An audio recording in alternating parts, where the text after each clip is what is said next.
Tuve la oportunidad inclusive hasta de compartir podcast con él, intercambiar ideas, y nos dimos cuenta que somos un grupo que afortunadamente estamos del mismo lado, en la misma trinchera. Entonces, para mí es doblemente gratificante. Primero, saber que tengo un gran amigo y segundo, saber que tengo un compañero de lucha. Nos acompaña el día de hoy en Geopolitik mi amigo Miklos Lucas. Miklos. Bueno, Bruno, muchas gracias por tan cálida recepción y encantado de estar aquí en tu programa. No te regalo nada porque es la verdad. Has Bueno. dado una batalla muy importante. Gracias. Y creo que la estamos ganando por ahora. Sí. La estamos Aunque ganando. con matices. Con matices. Justo estaba comentando lo de Bolivia, lo de Rodrigo Paz. Déjame decirte que yo tenía algunas dudas, pero entiendo que está intentando hacer las cosas. Ahora, ¿le dará el fuste a Rodrigo Paz de llevar las grandes transformaciones o apostará a un gradualismo? ¿Cómo ves el tema de Bolivia que tanto nos importa a nosotros, a los peruanos? Bueno, es curioso porque yo en ese sentido sí discrepo un poco con el análisis de la posición de Paz. Vimos la primera vuelta en Bolivia, ¿no? Estaba Samuel Doria Medina, que era un candidato que tenía cierta fuerza, estaba Tuto Quiroga, que era supuestamente el candidato de derecha, y Paz era un candidato que había sido gobernador de Tarija, y cuando fue gobernador de Tarija, él inicia su carrera política, vamos a decir, a inicio de los 2000, 2010, él era un hombre de izquierda, declarada, ¿no? Sí, claro. Y aparte de eso era un, vamos a decir, un entusiasta, vamos a decir, apoyador del masismo de Evo Morales. Entonces, yo no creo en estas súbitas transformaciones. Ok. O sea, yo no creo que una persona cambie de la noche a la mañana de posición política tan radicalmente, sobre todo en un caso como el de Bolivia, donde la polarización política es clara. O sea, tenías masismo, que es izquierda, o con lo que se entiende como izquierda, y el resto. Y en esa oposición no solamente había derecha, había izquierda moderada, había centro derecha, centro izquierda. O sea, era un mosaico de posiciones. Entonces, de la noche a la mañana pasan a segunda vuelta, ¿no? Tuto Quiroga y Rodrigo Paz. Toda la gente de derecha, que se entiende derecha en el continente y en la región, estaba haciéndole barra a Tuto Quiroga, ¿no? Exacto. Sí, sí. Tuto Quiroga es un hombre de Un derecha. tibio, ¿no? Desde la vieja derecha. Es un Alfredo Barnechea boliviano. Sí, sí. Es un tipo culto, ¿no? Porque al César lo que es del César, un tipo culto, con mucho mundo, o sea, un boliviano cosmopolita, que no es una cosa común, ¿no? Bolivia, por su situación geográfica, su situación económica, le ha ofrecido al mundo mucha gente con una visión global. Entonces, su geografía se siente también en la forma de hacer política. Y tenías por el otro lado a Rodrigo Paz, que era el candidato, incluso algunos decían, y yo creo que no, ni siquiera eso, decían que era un tapado del masismo. Y yo hasta cierto punto hubiese creído que eso es posible. Entonces, hacen la campaña, todo el mundo echándole barra a Tuto Quiroga y gana Paz. Y así, súbitamente, ganó el derechista Paz. Ah, sí, ¿y cuándo hizo la transición? Ahí tú te das cuenta que estas posiciones políticas, yo desconfío mucho de la gente que cambia tan radicalmente. Si cambian es porque algún tipo de incentivo tienen. Y si no es algún incentivo, es un desincentivo. O te doy, o te premio, o te amenazo. Yo no sé cuál será la figura acá, pero creo que Paz está jugando en un tablero geopolítico mucho más grande, que es un tablero, por lo menos en el caso de nuestra región, vamos a decir, continental. Ha ganado Trump en los Estados Unidos, gana Noboa en Ecuador, tienes a Santi Peña en Paraguay, todo supuestamente derecha, gana Milei, ¿no? Y vamos a decir, Milei es el polo de la derecha en Sudamérica o en Hispanoamérica. Acaba de ganar pasar a segunda vuelta a José Antonio Kast, que creo que le va a ganar a Jara porque el apoyo del bloque de, entre comillas, derecha es mayoritario.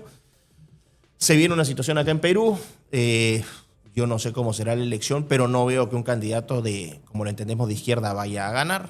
Pero de Perú... No, vamos a hablar después. Sí. Y después tienes Colombia, ¿no? Que sí. Ahorita en Colombia estás viendo, hay un candidato muy interesante, también entre comillas de derecha, que es Abelardo de la Espriella. Sí. Y Abelardo de la Espriella está segundo en las encuestas, entonces es altamente probable que pase a segunda vuelta. Pero ¿cuál es el punto? a partir del triunfo de Milei, ¿no? Y a partir de esta reciente victoria que tuvo en las legislativas, se ha consolidado una especie de eje Washington-Buenos Aires, donde el polo, ¿no? Vamos a decir, la radiación de la derecha en la región va a ser Buenos Aires.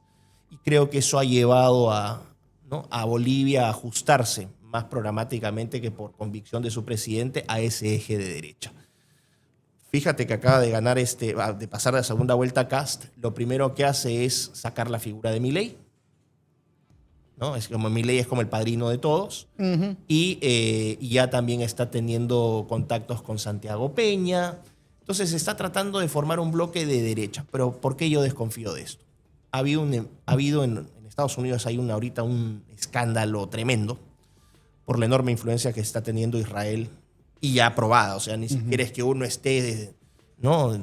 conspirando, hablando tonterías. Ya es una influencia del lobby israelí ¿no? en los Estados Unidos que es muy fuerte y que ha fracturado el movimiento MAGA en los Estados Unidos. Esto no se puede quejar. Ahora, es un bloque donde tú tienes una influencia del lobby israelí de hace ya varias décadas, sí, pero que en esta ocasión se ha manifestado en toda su extensión. Y es un poder que te hace pensar sobre el grado de soberanía que ha tenido, ¿no? que ha perdido los Estados Unidos al tener básicamente tutores, ¿no?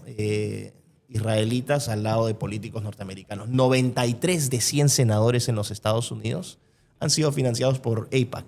Pero bueno, a ver, déjame decirte, Mandani, el alcalde financiado también por mecenas israelíes, ¿no? Exacto. Entonces tú ves esta enorme influencia totalmente desproporcional porque, vamos, esto hay que dejarlo claro, porque lo primero que te dicen cuando tú cuestionas esto es antisemita. Yo nunca he sido antisemita y nunca voy a ser antisemita. Exacto. Yo no soy antinada. Exacto. Yo a las personas siempre las he valorado por lo que son. Exacto. Y eso le consta a toda la gente que me conoce. Hay que tener poder de crítica y totalmente. Eso no lo vamos a perder nunca. Jamás. Entonces tú dices, esta influencia es totalmente desproporcionada.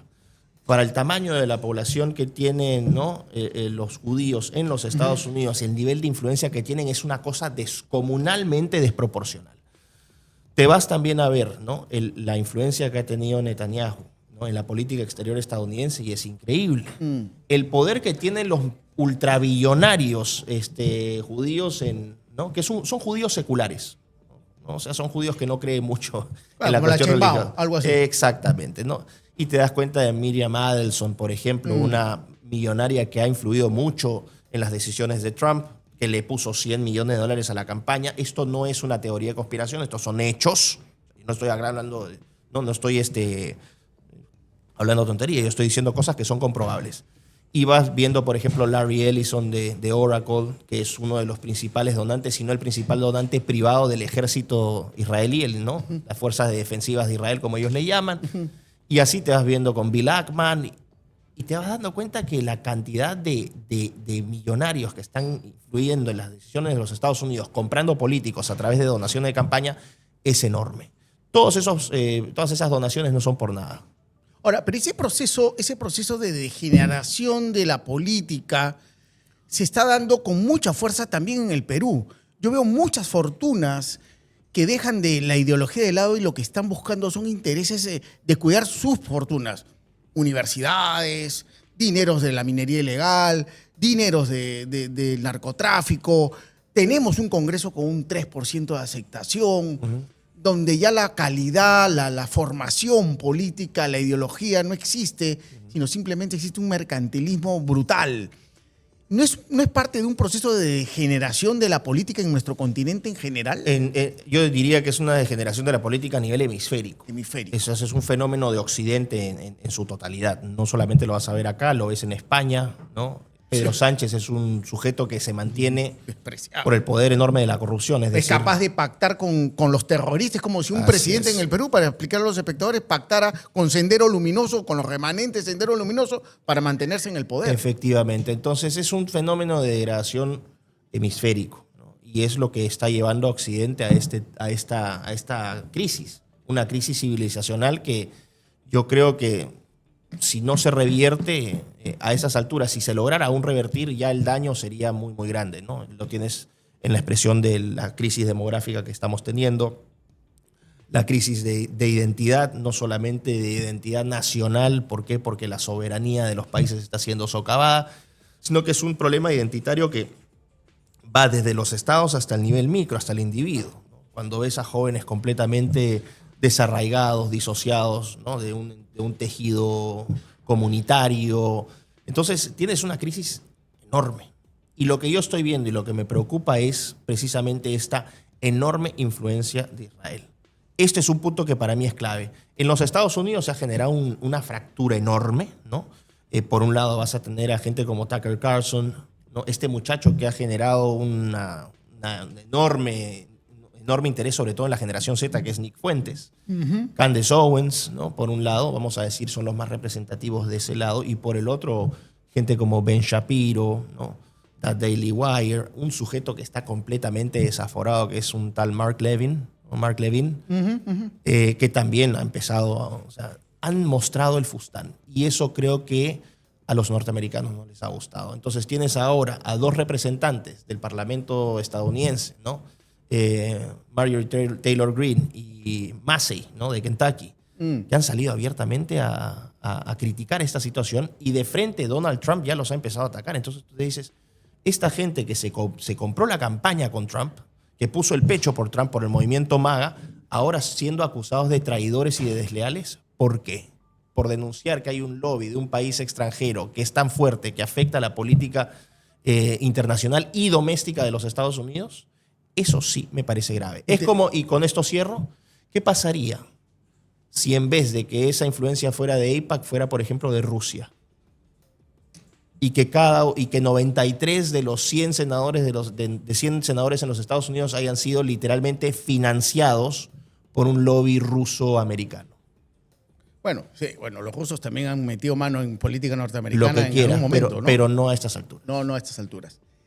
Tu ciudad de referencia, bueno, es Lima, pero tu ciudad intelectual, de trabajo, de donde te has movido en gran parte de tu mundo intelectual ha sido Londres. Manchester. O Manchester, propiamente la dicho. Cuna del capitalismo, La cuna del capitalismo. Y el comunismo. Exacto. Y acabas de estar ahí. Así es. Hace poquito. Yo te sigo, te estoy siguiendo. Oye, yo estoy admirado de todo lo que veo, lo que está pasando en Europa. Bueno, mi ciudad de referencia para mí es Barcelona por un tema familiar, y también, conozco algo de lo que está pasando por allá, pero quería tener tu visión, porque estás fresco tú. ¿Qué está pasando con el Islam? ¿Qué está pasando con la cultura cristiana en Europa, en la vieja Europa? ¿Por qué este progresismo desencadenado, desaforado, ha hecho un pacto, me parece, lesivo contra el mundo mismo? ¿Cómo has visto Londres? ¿Cómo has visto Inglaterra? Entiendo que hay un montón de alcaldías que están en manos de musulmanes. Entiendo que capturan a señoras que simplemente agachan la cabeza delante de una clínica de abortos y las llevan detenidas.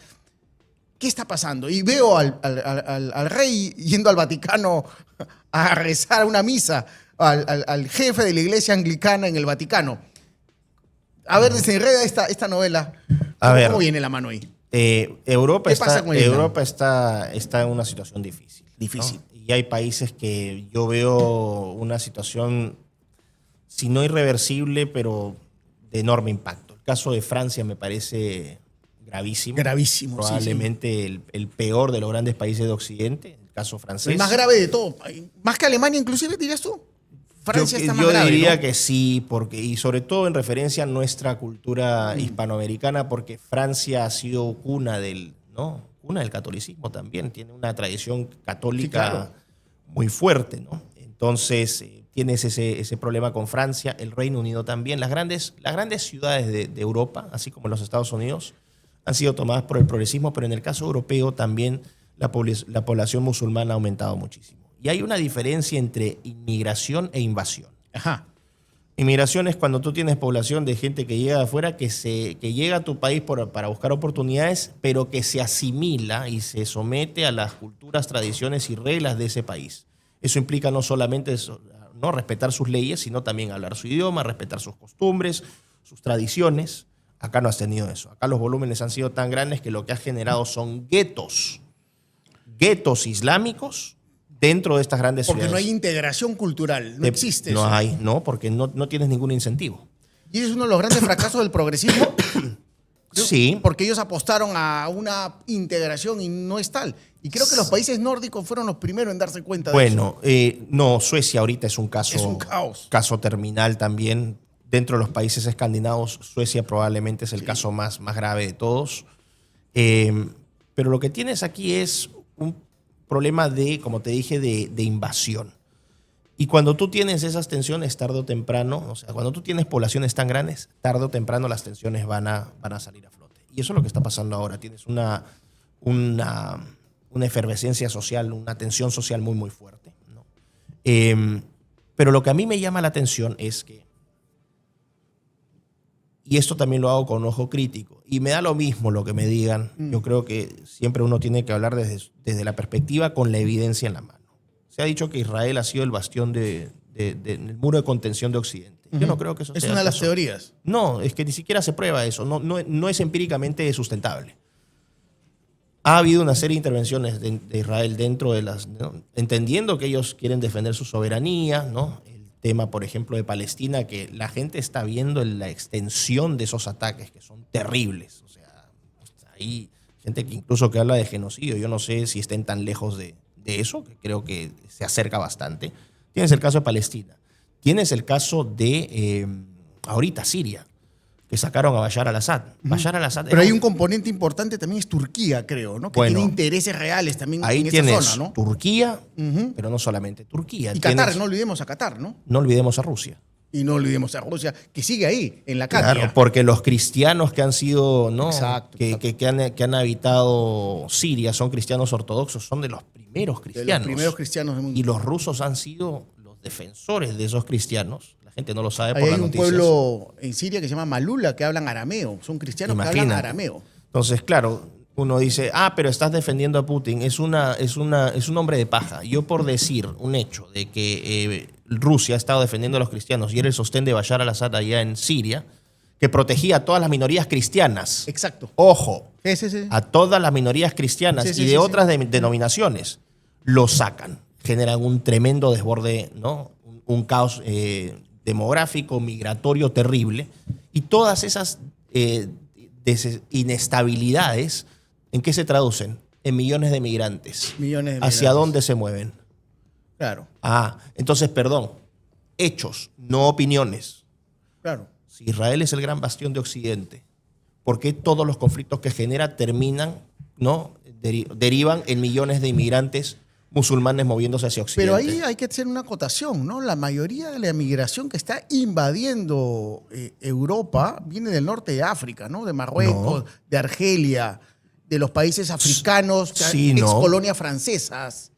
O sea, geopolíticamente ese territorio lo llamarías norte de África, El ¿no? norte de África, Ok. sí. Sí, por ejemplo, en el caso de De la España a conexión Marruecos, ¿no? Francia tiene una enorme conexión Sí, sí. ahí porque tiene Argelia, países como Argelia, como Túnez, ¿no? Claro, El Reino claro. Unido, la relación que ha tenido con Egipto, y ahí tú te vas a la época de la famosa gran repartija de África entre 1870 y la Primera Guerra Mundial, donde las grandes potencias europeas empezaron a colonizar, a repartirse literalmente el territorio. Así ¿no? es. Y ahí hay un hecho interesante también en geopolítica que ha sido el desplazamiento de Francia de sus antiguas colonias africanas por parte de chinos y de rusos. Les han metido un caderazo, Sobre todo los chinos. sobre todo los chinos, los rusos dándoles seguridad a través del grupo Wagner a los líderes africanos y los chinos dando infraestructura. Claro, pero, Cosa que no hacían los franceses que expoliaban Pero tú dramáticamente a estos países, ¿no? sí, pero a ver, ojo, estas inmigraciones tampoco es que sean completamente positivas. Los chinos están operando en África ya de hace más de 2 décadas, ¿no? Hay más de 800 empresas chinas operando en el África subsahariana. Sí.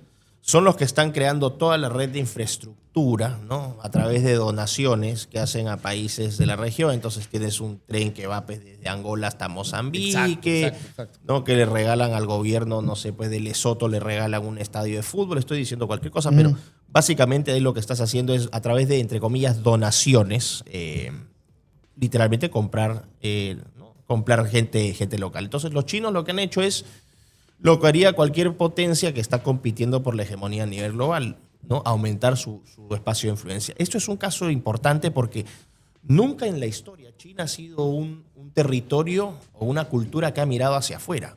China siempre fue una cultura endógena, siempre hacia ellos, ¿no? nunca tuvieron aspiraciones imperialistas. Ni siquiera cuando han sido, ¿no? Después de haber sido ocupados por los mongoles, ¿no? Después la última dinastía, la dinastía Qing, Sí. siempre fue un territorio que miró hacia adentro, con una uniformidad étnica muy importante. El 95% es etnia Han. Entonces, los chinos siempre han mirado hacia adentro. Pero en esta ocasión ya no están mirando hacia adentro. Cuando tú ves ¿no? el plan de la ruta de la seda, de integrar a diversos países del mundo, tú ya notas una vocación de China por irse hacia el extranjero. Entienden los chinos, Xi Jinping lo entiende, que para competir no solamente económicamente, tú tienes que competir culturalmente. Exacto. Y ahí ha estado la influencia de China en el África, subsahariana especialmente, en nuestra región enorme. O sea, tú ves el caso de Sudamérica. ¿Quién es el único partner económico que tiene a Estados Unidos como principal socio de la región de América del Sur? Es Colombia. Sí, claro. Ecuador y Paraguay, 50 y 50 con China. ¿Y el resto? Claro. El principal socio comercial del resto de países, todos, es China. Claro, y su soporte político, en todo caso, como tú bien dijiste al principio de la entrevista, es Milei en la Argentina. El soporte político, ahora, China es el principal inversor en el Perú. Y ahí volvemos a nuestro territorio, ¿te parece? ¿Cómo vamos a manejar ese equilibrio?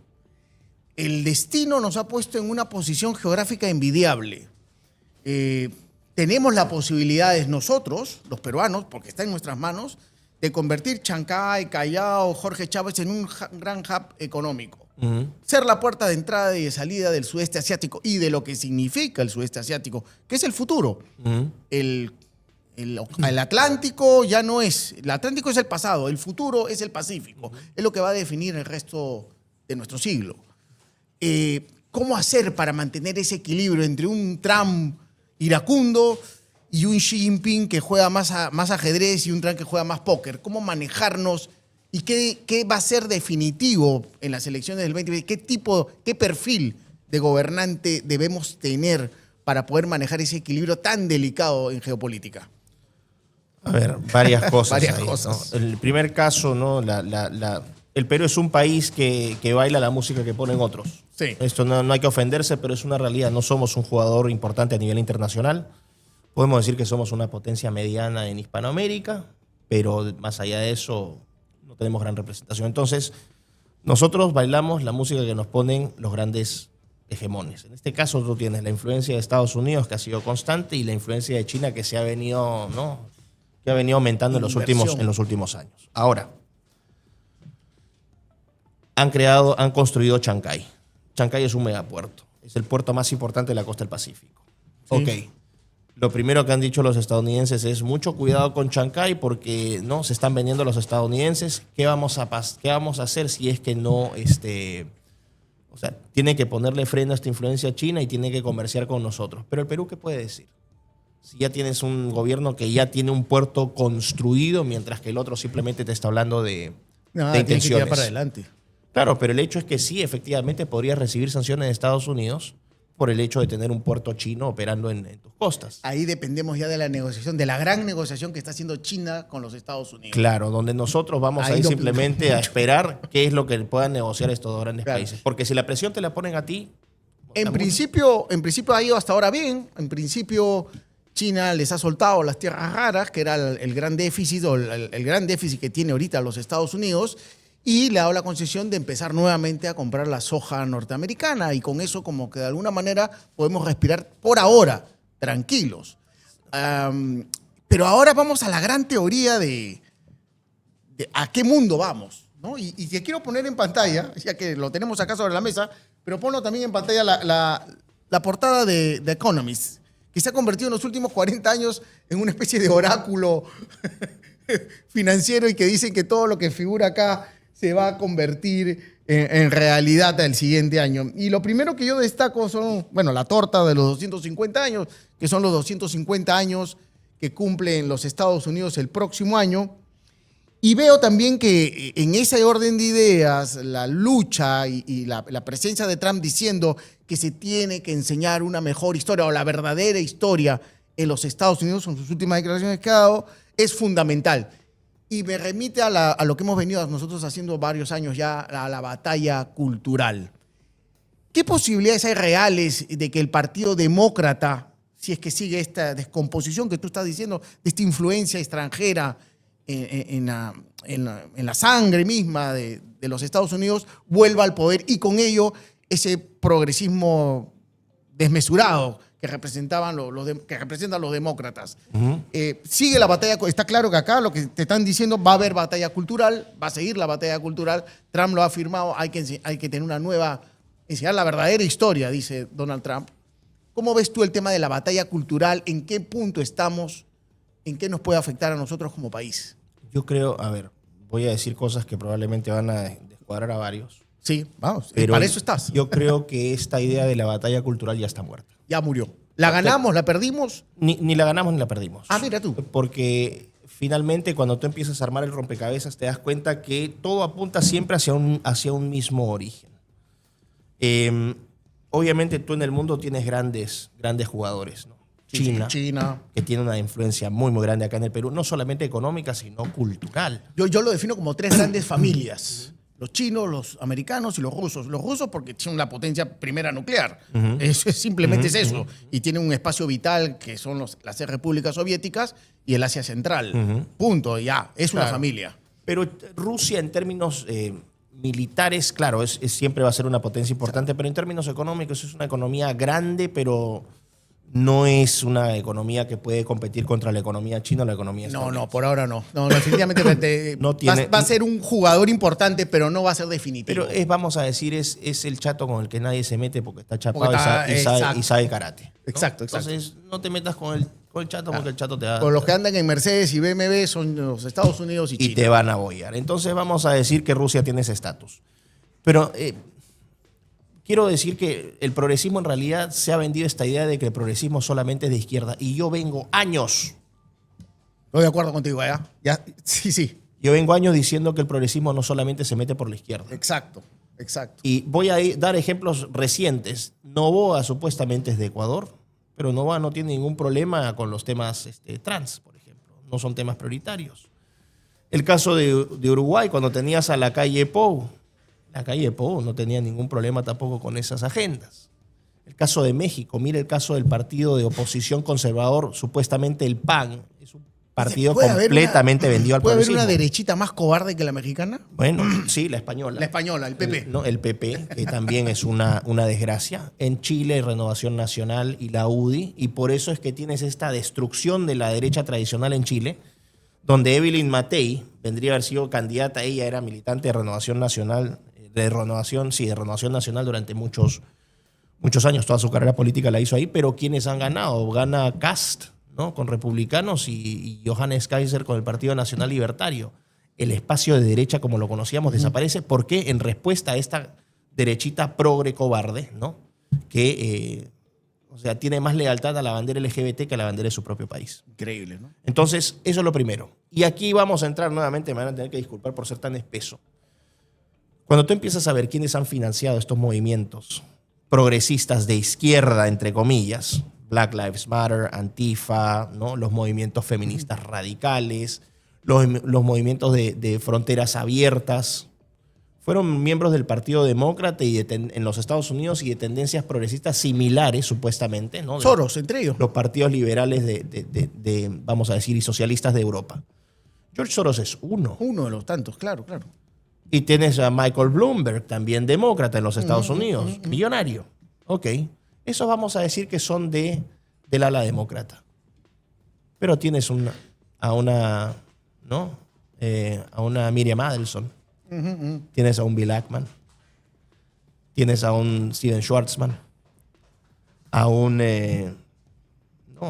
Larry Fink de BlackRock. ¿A quiénes financian estos millonarios? ¿Financian a demócratas? No, financian a todo el que... Financian a republicanos. Exacto. El punto aquí es el siguiente, porque, ojo, sí sería teoría de conspiración de que toda la culpa de los problemas del mundo son, ¿no?, de estos judíos seculares ultramillonarios, que, ojo, no representan a la población de Israel. Hay que hacer una separación ahí porque los pecados de unos no hacen pecado, no hacen pecadores a todos. Claro. Entonces, y aquí marco una línea no por conveniencia. Además, pero importante esto. No quiero marcar una línea acá muy importante y muy clara, que a mí no me mueve ningún antisemitismo. Los pecados de unos malos elementos de la sociedad no hacen a todos los elementos de esa sociedad malos. Eso es lo que quiero aclarar. Pero sí se tiene, y porque está documentado, es que ni siquiera uno está inventando, ¿no? Cómo el gobierno de Netanyahu tiene una influencia desproporcionada en la política exterior de los Estados Unidos, que es cómo se da y cómo se va metiendo a través del dinero que se van inyectando, ¿no? A través de estos millonarios judíos seculares. Y me van a decir, pero estos judíos millonarios son una partecita. Bueno, pero nuevamente tomemos el tamaño de la población judía con la enorme influencia que tiene la política judía. Entonces, ¿a qué voy con esto? Estos billonarios financian agendas de izquierda y de derecha. Ese es el problema. Financian agendas de izquierda y derecha. Entonces, al final, tú dices, bueno, y empiezas a a unir cabos y dices, ¿qué pasa con Milei en la Argentina? Claro.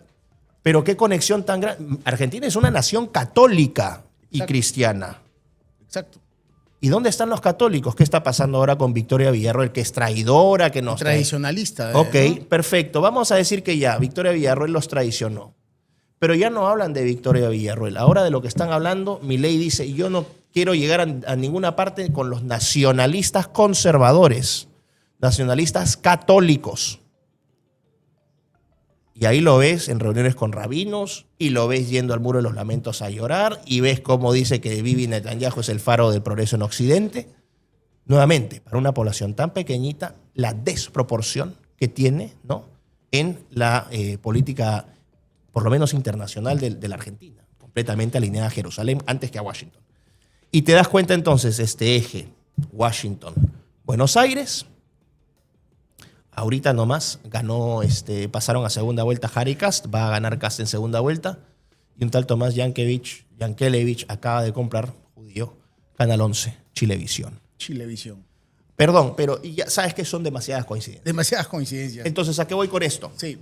Hay un elemento de distorsión muy fuerte. Yo escribí un libro que lo publiqué en el año 2022, Neoentes, donde yo hablaba de, ¿no?, una élite metacapitalista, y hablaba de las grandes empresas tecnológicas, y hablaba de los grandes fondos financieros, y hablaba de Big Pharma. ¿Quiénes están detrás de todas estas empresas? Principalmente y de manera desproporcional. Judíos millonarios seculares. Y dices, pero no son los únicos, y es cierto. Pero ¿dónde ves una población tú de católicos billonarios seculares influyendo de manera tan directa a través de donaciones en las agendas políticas de los países? Esto es gravísimo, y lo estoy viendo acá en el Perú también. Ya. Lo estoy viendo acá en el Perú. Y no me gusta eso. Mira, yo tengo una gran relación. Yo he tenido, hasta puedo confesar, yo tenía una novia judía cuando era joven allá en Chile. Y yo me llevaba muy bien con ellos y me llevo muy bien con ellos. Tengo amigos judíos que son muy buenos. Pero yo no puedo dejar de decir que ciertos elementos de su sociedad están generando un daño enorme en estos países y también acá en los nuestros. Pero si tú partes de esa premisa, estás hablando de una religión. Finalmente también hay católicos que son... O cristianos que van también de millonarios abrazando ideas como por el eso es que yo hablo de judíos seculares. Seculares. Como Claudia Sheinbaum, por ejemplo. Me quiero detener ahí un minutito. ¿Qué está pasando en México para ti? El partido Morena, que detenta el poder y con el cual tenemos un enfrentamiento ideológico profundo, ¿no? Desde la caída de acabamos de romper relaciones. Acabamos de romper relaciones. Heredero del PRI mexicano. Histórico PRI. Acuérdate de lo que dijo Vargas Llosa sobre el PRI. La dictadura perfecta. La dictadura perfecta. Y que se ha convertido en el único país que le está tirando un cable, un salvavidas a Cuba. Se está armando toda una estructura ahí. Cuéntalo a los espectadores más o menos cómo tú ves este eje Ciudad de México, La Habana, Caracas, Managua. ¿Cómo viene esa mano? Vamos a decir, no hay un gran eje porque México en realidad no tiene músculo internacional tan fuerte como... Tan fuerte, ¿no? México es lo que quiere que sea Estados Unidos que sea. México es lo que sus carteles quieren que México sea. Sus carteles, güey. Ese es muy bueno. Es que es verdad. Yo he viajado a México, no te miento, en los últimos 5 años habré ido unas 14 veces. Conozco el país, haber estado en 30 de los 32 estados del país, y lo conozco muy bien. Es un país que conozco profundamente. Ahorita lo que tú estás teniendo en México es una especie de acomodamiento y estamos viendo también los pininos de la preparación de México hacia su giro hacia la derecha. Tenías antes al PAN, ¿no? Que tuvo en Vicente Fox, ¿no? Y en Felipe Calderón a dos representantes en la presidencia. Fox acaba con la hegemonía, ¿no? priista, ¿no? Entonces tienes un partido que era el Partido Conservador, el partido de derecha mexicano, que era el PAN, Partido ¿no? Acción Nacional. El PAN ahora es un partido morado, así como, ¿no? como el que tenemos acá. Sí, sí. Una basura, no sirve para nada ese partido. Después de eso, surge, ¿no? en respuesta a todas estas políticas progresistas, ¿no? que empieza a implementar ya con mucha fuerza López Obrador, ¿no? que denostaba abiertamente y todos los días hablaba de los conservadores. A los conservadores hay que sacarlos. López Obrador no se refería a los conservadores, se refería principalmente a los católicos. Y también a aquellas denominaciones cristianas, ¿no? que no necesariamente adscriben a esta idea de Israel, pueblo elegido de Dios. Porque dentro de las iglesias evangélicas tú vas a encontrar un mosaico de interpretaciones. No todas tienen vamos a decir, una afiliación tan fuerte con esta idea de Israel, de pueblo elegido de Dios. Bueno, el ataque iba hacia esas denominaciones, católicos y cristianos evangélicos. Lo que lograron hacer fue estigmatizar el término de tal manera que políticamente ya todo el mundo le da miedo presentarse como un conservador, cosa que creo que es un error. Quien empieza a encarnar la defensa, ¿no? hasta cierto punto, por lo menos en términos mediáticos, es Eduardo Verástegui. Sí, lo conozco. Sin gran arraigo popular, porque a Eduardo lo conocen por su labor como actor de telenovelas, pero él hizo una conversión muy pública al catolicismo y él de alguna manera empezó como a articular los primeros esfuerzos para tener un bloque conservador católico cristiano en México. Ok, ¿qué termina pasando? Le conceden esta plataforma que se llama CPAC, ¿no? que es una plataforma, ¿no? la Conservative Political Action Conference, que es un espacio político importante porque a partir de eso tú empiezas a articular esfuerzos del conservadurismo o el anti-wokismo en los países. Entonces tú tienes CPAC Hungría, tienes CPAC Argentina, sí. CPAC Brasil, CPAC Japón, CPAC Corea del Sur, CPAC Australia, CPAC, ¿no? Incluso se ha hecho un CPAC Paraguay hace poquito. Sí. Ok, bueno, producto de este pleito, ¿no? Ha habido un quiebre muy evidente entre Verástegui y Milei, ¿no? Se han dicho de todo ahí. Y resulta que ahora está surgiendo, entonces ya han descartado a Eduardo Verástegui, porque supuestamente Eduardo estaba con todos los, ¿no? Era del bloque conservador, pero apenas se volvió crítico de Milei y esta proximidad de Milei con esta élite judía secular, entonces ya lo han sacado. ¿Quién está entrando en México ahorita? Ricardo Salinas Pliego. Ah, mira tú. Yo he estado ahorita el 7 de noviembre en una conferencia a la cual me invitó Salinas Pliego. Te vi, sobre la libertad. Donde fue una conferencia crítica. Disertaste, O sea, yo sí, fui a la trolear escuché. básicamente. Fui a trolear, ¿no? A la conferencia. Fuiste. Fui a trolear porque yo no Sí. me adhiero a esa idea estúpida de libertad que están tratando de vender, ¿no? Este sonsonete de viva la libertad. Libertad, libertarios, liberalismo. No, yo no vamos compro haciendo eso. varios matices. Yo no ahí. compro eso. Y resulta que los CPACs, que eran conservadores, empezaron a volver profundamente liberales libertarios. ¿Ok? Entonces tú dices, bueno, que los libertarios hagan su conferencia política, podemos tener alianzas, pero ya vas viendo la influencia ya no solamente de los libertarios, sino de la mano de los financistas que están detrás de esos eventos. ¿Quiénes están detrás de estos eventos? También judíos seculares. Entonces, la conexión siempre es la misma. No es que uno sea conspiranoico.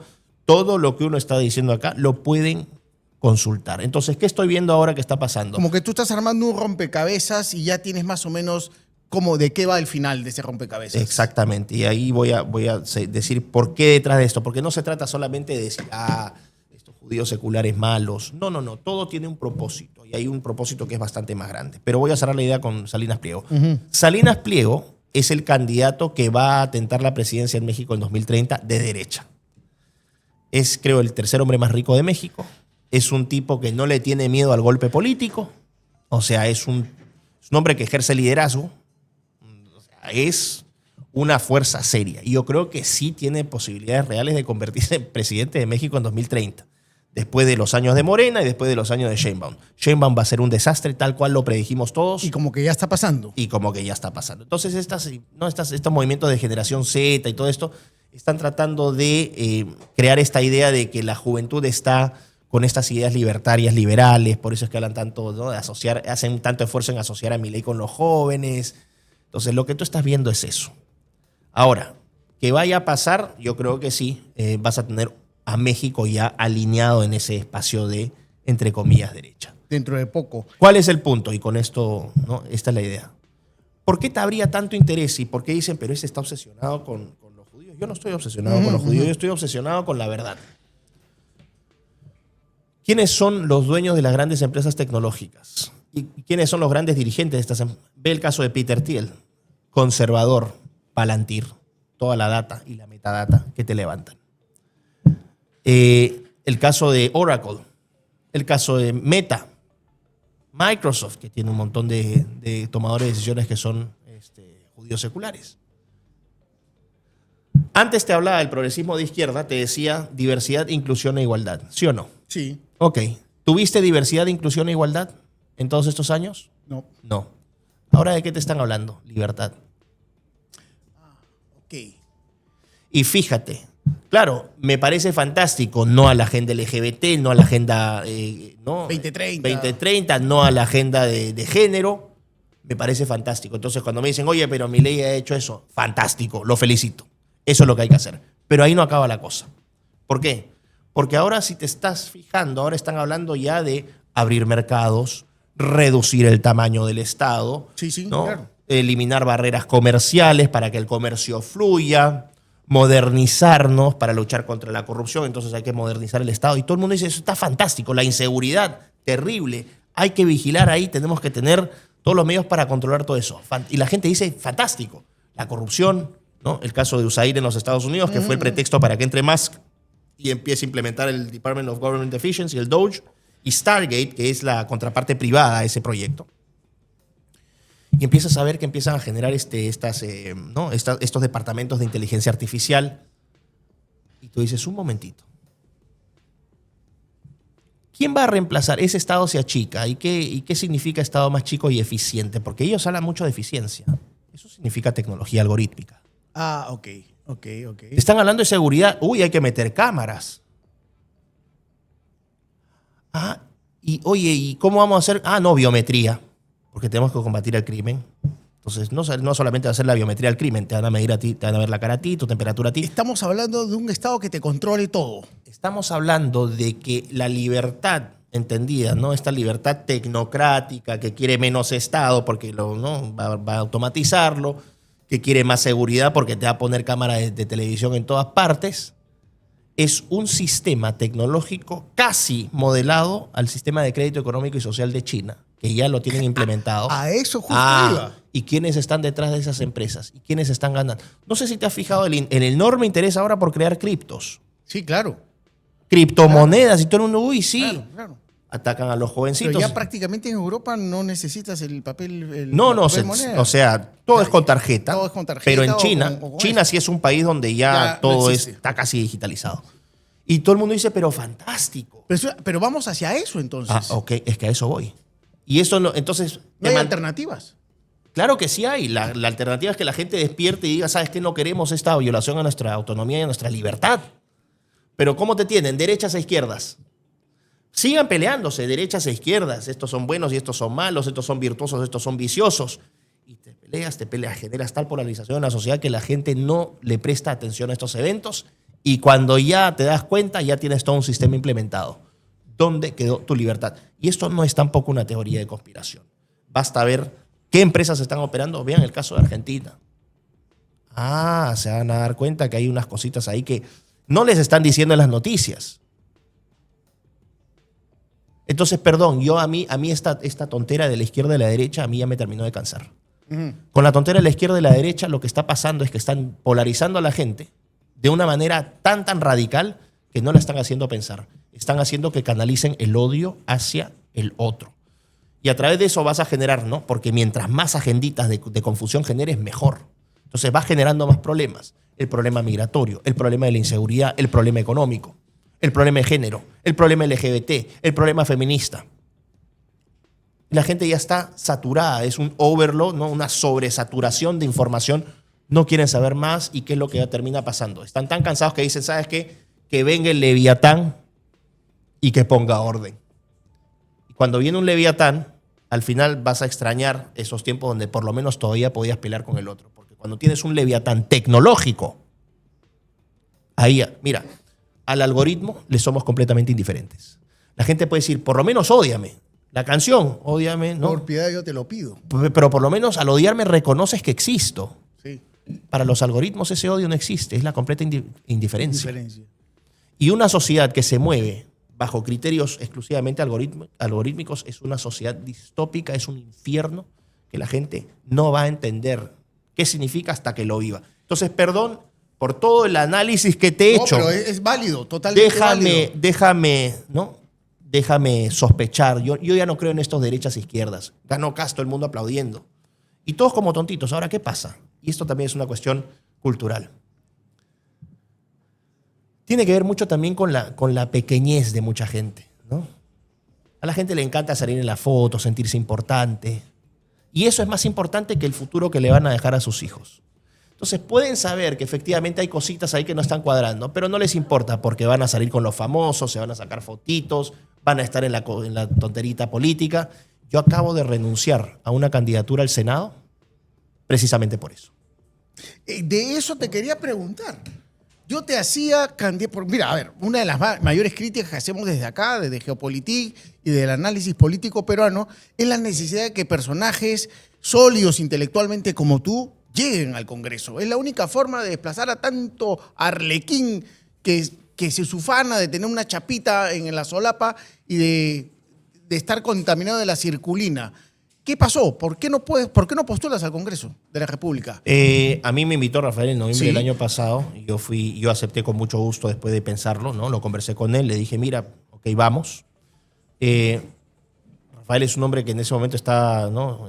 Dirigiendo Lima y es un trabajo realmente muy, muy absorbente. Entonces él andaba muy ocupado y yo nunca he sido estar molestando. A mí no me gusta estar ahí de franelero. Yo nunca tengo repulsión a la franela. O sea, yo veo franela y es una cosa que me da asco. Entonces yo decía, vamos a dejarle el tiempo porque está ocupado. Y yo con él siempre he tenido una gran relación, ¿no? Y la mantengo hasta ahora. Yo a Rafael admiro mucho su capacidad de trabajo. Es un hombre bueno. ¿Crees que sería un buen presidente? Yo creo que sí. Él. Ok. ¿Tienes discrepancias con el grupo que lo rodea? Sí. No, las he hecho públicas. Hace poco apareció. ¿Y por qué salió por qué esa entrevista? Di esa entrevista en Expreso y señalé lo que señalé, ¿no? Que yo básicamente no entro por el enorme y descomunal poder que tiene Norma Yarro en la decisión del partido. Tu pelea es con Norma Yarro. Mi problema es con Norma Yarro y la forma como Norma Yarro hace política dentro del partido. Y nadie me va a poder dejar mentir que la inmensa cantidad de gente dentro del partido está descontenta con Norma Yarro. Y la base electoral de Rafael, cuando Rafael dijo que iba a ir como vicepresidenta, ha rechazado esa candidatura. Punto. Y mira, uno va a decir, no, pero las redes sociales no dicen nada. Las redes sociales son un gran termómetro. La pregunta es, ¿qué le aporta Norma Yarro a Rafael López Aliaga? Honestamente, arraigo popular, capacidad técnica. Perdón. Norma Yarro tiene unas profundas discrepancias con los movimientos cristianos, además, creo yo, ¿no? Aparte de eso, ¿no? Entonces, yo esa carta la hice pública, no voy a profundizar ya ¿no? Porque no quiero tampoco, tal como le dije a Rafael, yo respeto tu decisión. Yo para ese momento no sabía que Norma Yarro iba a ser vicepresidenta, ojo. Pero yo mandé la carta antes de que se mandaran las invitaciones para que no estén diciendo, como no lo llamaron, se puso picón. No, yo lo he hecho antes. Pero Rafael tiene todo el derecho a elegir cuál es su plancha. Yo entiendo que la política es muy ingrata y hay muchos intereses. Y de alguna manera puedo entender que un hombre como Rafael valore mucho la confianza y la amistad de años que tiene con Norma Yarro. Entonces eso lo puedo entender y eso es lo que le voy a dar, esa confianza y esa amistad que él tiene, ¿no? Porque es difícil confiar en la política. ¿No hay posibilidad alguna que limes asperezas y que llegues a un punto medio y dar la batalla desde adentro? Además ya el tiempo ya pasó y yo ya hice pública mi decisión. Yo estoy en otra cosa. Además, mira, no es por darme las partes, pero tengo ya una plataforma propia, tengo un reconocimiento propio. Me quieren más fuera que acá en el Perú o me conocen más fuera que acá en el Perú. Así es la vida, no estoy no hay problema con eso. pero sí tengo una voz que se escucha. Sí. Y eso lo voy a mantener. ¿Y siempre con qué? No con un interés de autoexaltación. Para mí sería más fácil, Bruno, haberme hecho el loco con este tema de este financiamiento de AIPAC y todos estos temas que he conversado, porque sé que asumiendo esta posición voy a tener menos conferencias. Se te van a cerrar puertas. Se me van a cerrar puertas. Entonces el camino difícil es decir la verdad, porque yo sé que lo que diga va a tener repercusiones en cuanto a trabajo y en cuanto a imagen, me van a atacar, me da lo mismo. Te estás convirtiendo en un Quijote ideológico. No lo sé. Yo lo que sí tengo que decir, y puedo decirlo con sumo orgullo, me siento enormemente orgulloso de ser consecuente. Eso para mí es clave, ¿no? Que haya una uniformidad clara entre lo que digo y lo que hago. Y que lo que digo en público también lo hable en privado y viceversa. O sea, yo no tengo que estar ocultando lo que digo, porque lo que digo acá lo digo en privado. Y lo que digo en privado lo digo en público. Y eso me da mucha tranquilidad. Entonces, al final tú te pones a pensar, ¿qué ha pasado conmigo? Sí te puedo decir esto. Yo me he ido acercando mucho más a la fe. Me he ido acercando mucho, mucho más al catolicismo. Qué bueno. Y estoy en un camino de fe, vamos a decir. No lo quiero ventilar tanto, simplemente es una cuestión privada, pero sí estoy sintiendo que hay un llamado hacia ese camino. Qué bueno, porque qué creo bueno. que hacia ese lado vamos. Creo que finalmente la disputa es esencialmente esa. Pero quiero ser un buen hombre y quiero ser un buen ejemplo para mis hijos. Y yo no quiero que mis hijos después me estén diciendo, papá, hiciste algo mal acá, o que mi familia me reproche por decirme, te vendiste por esto, o preferiste ser un cobarde yo prefiero no, o sea, yo prefiero tener una conciencia tranquila. Y sí, voy a tener dificultades por estas posiciones que estoy asumiendo. Como te dije, ya las estamos sufriendo. Cancelaron CIPAC por llamado de Milei. El CIPAC México lo cancelaron y a Verástegui lo dejaron fuera de juego. ¿Y qué hizo Verástegui? Hacemos la Cumbre América. Y la Cumbre América fue tremendamente exitosa. Sí, claro. Entonces sí tienes una representación. Yo no hago esto por los likes de la gente, yo lo hago por propia convicción. Y creo que ese es el camino. A mí me gustaría que mi hijo y mis hijos crezcan en un mundo donde, vamos a decir, esto de erradicar la maldad es absurdo, pero en un mundo por lo menos donde no sientan inspiración de lo que hizo su padre, que fui un hombre correcto y que no me vendí. A mí entrar al Parlamento, perdiste una gran oportunidad. Yo digo, ¿qué tipo de oportunidad? No, pero ahí te forrabas en plata. Bueno, es que para eso entra la gente, para hacer plata. Yo no entraría a la política. Exacto. Miklos, yo quiero agradecer primero tu fortaleza de carácter, tu capacidad de tomar decisiones, eso es importantísimo. Me da mucha pena que no seas parte del próximo Congreso. Hubiera sido muy valiosa tu participación. Se me quedan un montón de preguntas, de las cuales tú eres muy experto. La inteligencia artificial, ¿qué va a pasar?